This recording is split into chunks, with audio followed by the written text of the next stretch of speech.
Hey everybody, welcome back to the channel. Well, we have more upside action to talk about this morning on UGAZ. But first, do you know the missing ingredient I haven't talked about yet that is partially responsible for this strong push in price action to the upside? We're going to talk about that right now. Let's go.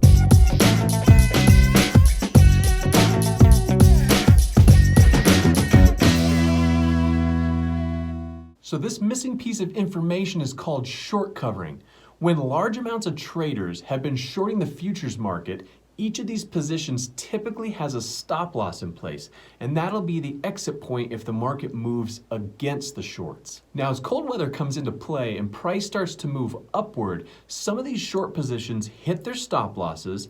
And what some people don't realize is that the only way to stop out or close your short position is actually to buy, which pushes the price of the commodity higher. Now, as price jumps higher and higher, more and more of these stops get hit, and this in turn creates more buying, and it can have sort of like a snowball effect, which leads to large moves to the upside. I think it's smart when you have a large move up like we've had over the previous 2 days, you need to ask yourself, is this buying due to bulls getting excited and jumping in? Or are shorts just covering their positions by stopping out? Let's flip over to the charts, and I'm going to show you an example of short covering so that you have a visual of exactly what I'm talking about. All right, let's talk about short covering here. I've got the natural gas futures chart up for December, and I'm just going to try to give you a very simple example of what short covering is and why it's so significant. So let's say that we're going to short this market, and let's say that we're back maybe in here on 10:30, and we're looking to short the market. So we think that the price is going to go down. So we want to go ahead and short, and I'm going to draw a line. Let's say that we're going to get short. We see this red day come in, and we think, okay, we're starting to top out. I think we're now going to go down. So I decide to get short right here. Let's say that's where I enter. I decide to go short, and that price level is 2.65. And again, this is hypothetical, so the details of what we're shorting are sort of irrelevant. But I want to short this, and I think we're going to go down, and I think we're going to get as low as 2.42. This is just this example. So I get short here. What I do is I set a stop loss, and I say, okay, the high of this day right here, that's going to be my stop loss. So what that means is, as long as we keep moving down and we're making money, then everything's good. Things can even come back and then go down further, and things are still good for the shorts. So the shorts can hang around, especially in a situation like this where it's up and down sort of in the same channel.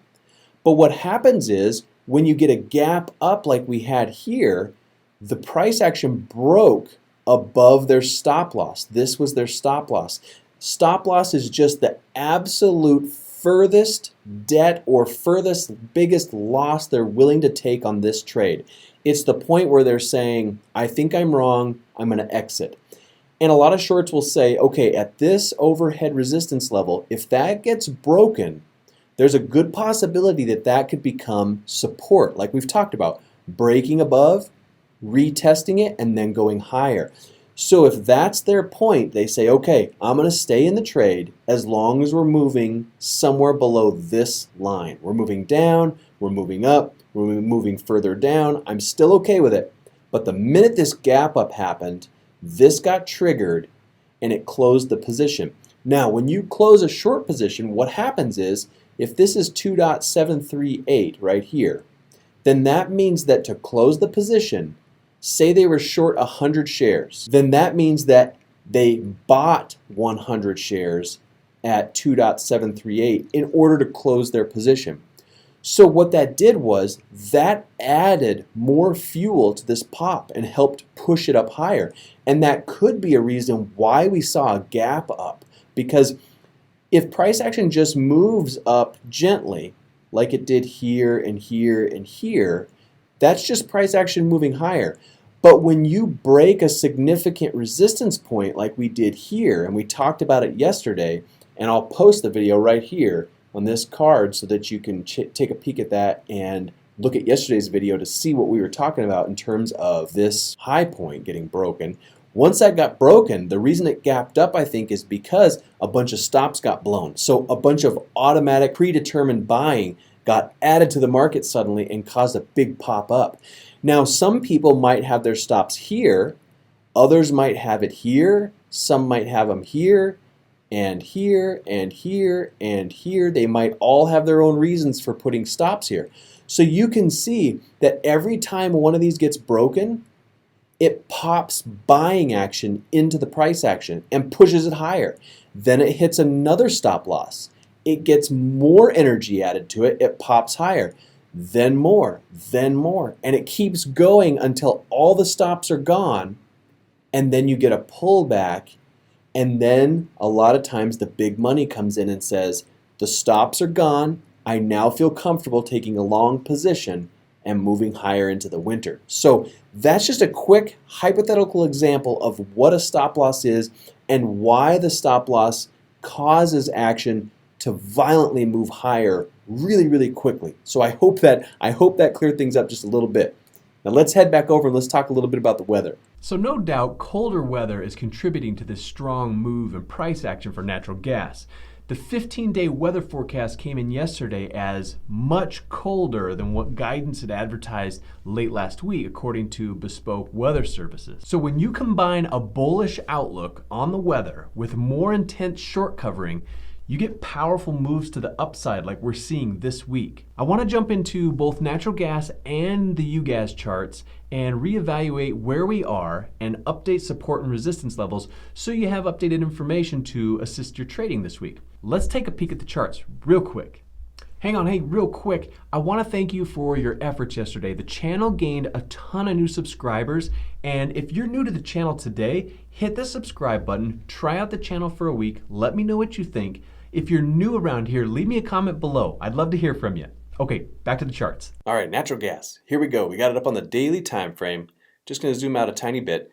So now you can see, so let's talk about moving forward for the rest of the week, our plan now that we have another day's worth of information. So we talked about yesterday this point right here being significant, and the reason it's significant is because it's the next high point that hadn't been broken prior to today. So now what we're seeing, and let's zoom in just so we can see a little bit better, we had that high point, we trickled all the way back down, we ranged a little bit, now we're making our move up, and then that huge gap up that could be due to short covering, gapped up here, pushed, closed, and now today we're having some continuation. Look what this tail did. It went to let's look at the exact high. It went to 2.905, and the high over here is 2.884. We had a break.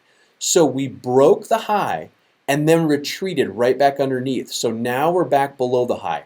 So what that's showing right now is that we had overhead resistance and price action just got rejected. So there wasn't enough bullish sentiment or enough buying pressure to break that and create a nice hard push above so that we could establish it as support. And I'm going to draw a quick line on it just to make it a little bit clearer. But here was our high point there. Looks like we just got rejected. So you can see we peaked over the top, retreated back underneath, and now if we close below, that's going to show that we were rejected. So what could happen moving forward is if we close below this overhead resistance line, my guess is that tomorrow we're going to start to see movement to the downside, a pullback. Now that pullback could come back down to here, right to the bottom of this price action, which sort of also includes the 200-day simple moving average.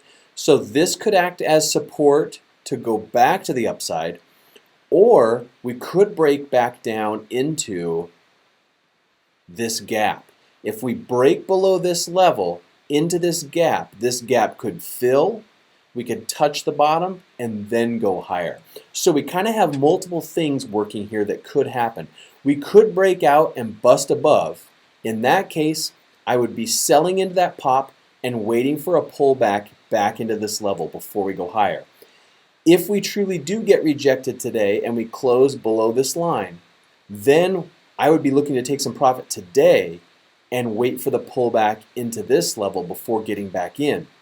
If we don't get a bounce here and we continue below, then I'm going to be waiting to add back to my position down here. Every time you fall through a level, you want to wait till the next support level before adding and get a little confirmation before you start going back to the upside.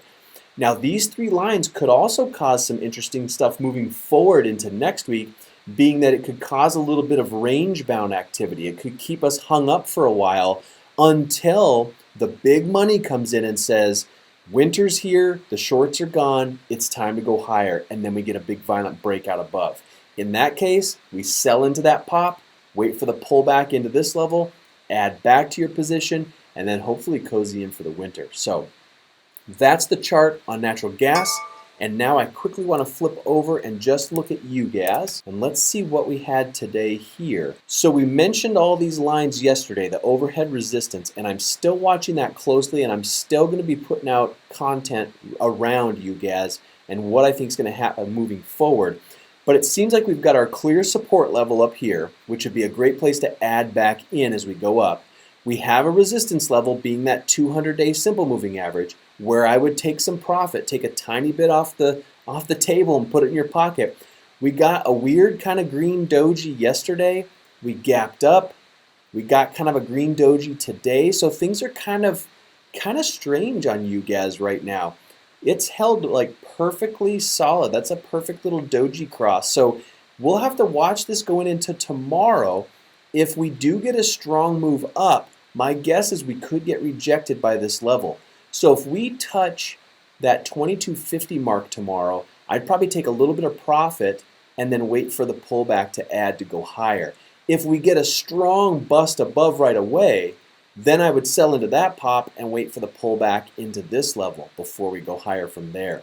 So the weather forecast combined with these chart patterns and the technicals are creating a super interesting situation that we need to keep a close eye on. So make sure to turn on those bell notifications on the channel so that you don't miss the videos the minute I upload. All right, comment below. Let me know what your plan is for tomorrow. I hope your day today was green. I'm excited about tomorrow morning's price action. Thanks for stopping by. If you're new, hit the subscribe button. If you like the video, give it the thumbs up. Thank you for being here. We'll see you tomorrow.